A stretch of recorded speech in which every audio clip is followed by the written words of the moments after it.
Hello students, DElEd fourth semester, विषय शांति शिक्षा एवं सतत विकास। बच्चों, आज इस विषय के अंतर्गत मैं भारत में शांति हेतु दार्शनिक चिंतन इस टॉपिक को ले रही हूँ। इस टॉपिक को मैं 3 पार्ट में वीडियो बनाऊंगी, तब ये टॉपिक कंप्लीट होगा। तो आज मैं पहला पार्ट ले रही हूँ। प्राचीन काल से ही शांति और शिक्षा का गहरा संबंध रहा है। सदैव विद्वानों ने शांति और अहिंसा का समर्थन किया है। विद्वानों का कहना है कि व्यक्ति को मन, वचन और कर्म से किसी को भी कष्ट नहीं पहुंचाना चाहिए, तभी शांतिमय जीवन व्यतीत हो सकता है। वैदिक एवं गांधीवादी साहित्य शांति प्राप्ति के 2 प्रमुख रूप से तत्व माने जाते हैं। वैदिक काल में प्रत्येक व्यक्ति नैतिकता एवं मानवता से युक्त होकर मर्यादापूर्ण आचरण किया करता था। इसलिए वैदिक काल को आदर्शवादिता का स्वर्णिम युग माना जाता था। इसी कारण उस समय संघर्ष की स्थिति उत्पन्न नहीं होती थी।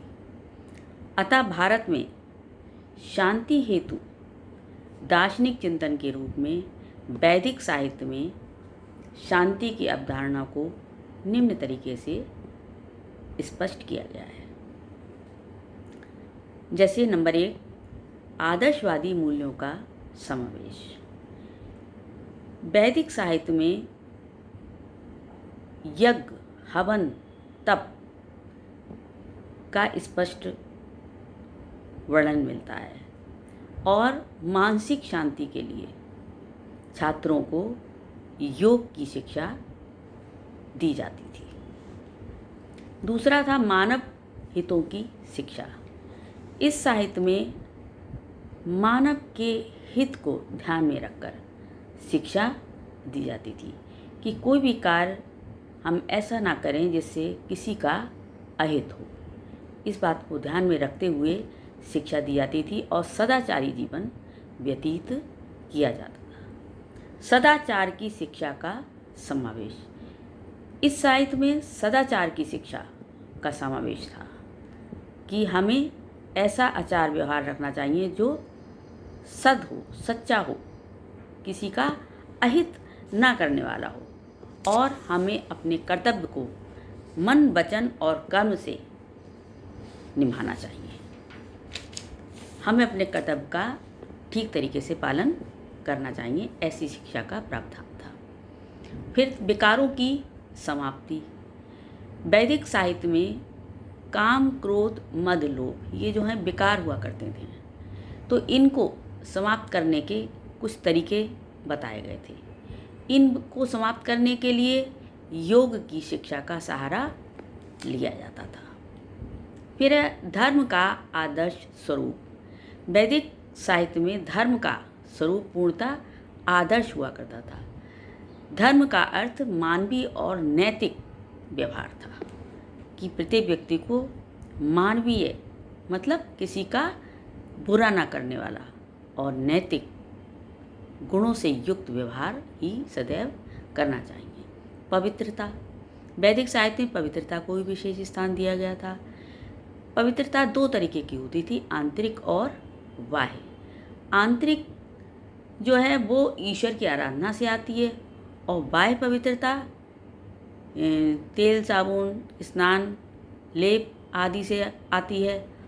जब व्यक्ति दोनों प्रकार से पवित्र होता है तो सदैव मानव कल्याण की ही बात सोचता है और करता है। सामाजिक न्याय।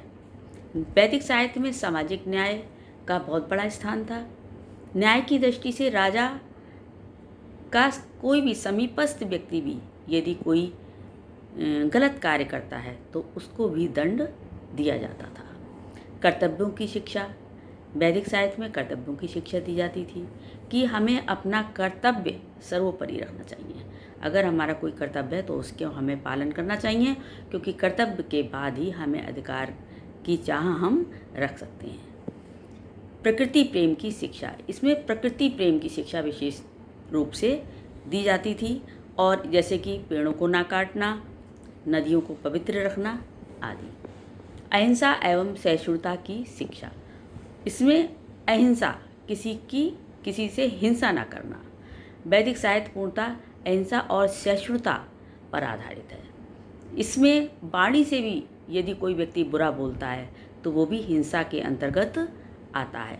उस व्यक्ति को बड़ा माना जाता है जो क्षमा कर देता है। तो एक सहनशीलता की भावना भी इसमें सिखाई जाती थी।